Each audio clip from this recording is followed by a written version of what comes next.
I got you, girl. This is the easiest way to do a whole chicken.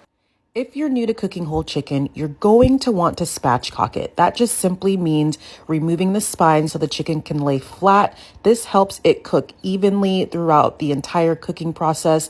One of the scary things about cooking whole chicken is making sure that it's completely done. So this just helps.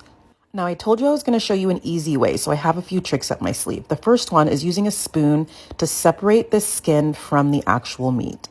You want to be a little careful while you're doing this because we don't want to break any holes in the skin. I'll tell you why once we start making the seasoning.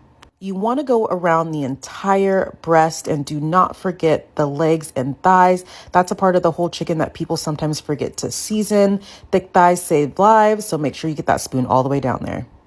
Now for the seasoning, and this is quite possibly my favorite part of the process. I'm going to use a pre-made seasoning, Kinder's wood-fired garlic. It is so good, and I'm just going to add extra garlic and butter to it and just mix it together. Honestly, you can use any seasoning in your cabinet. Just really try not to oversalt. Now we're simply just going to stuff the butter underneath the skin and be sure to squeeze the mixture all the way down so that the flavor can get all the way around the chicken. The reason we didn't want to poke any holes in the skin is because we want the skin to lock in all of this butter that we're pushing down onto the chicken. Use all of the excess butter and seasoning to give the chicken a little massage when you're done, and don't forget to coat in those creases.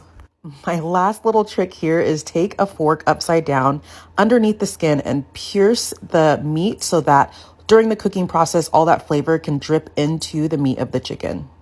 You guys know that I love using my smoker, but you can absolutely do this in the oven. Rather than cook for a certain amount of time, I'm going to cook my chicken until the internal temperature reaches 165 degrees. I suggest cooking the first half at a low temperature like 300 and then increasing the temperature later on to crisp up the skin. Keep an eye on the temperature and enjoy. Look how good that looks.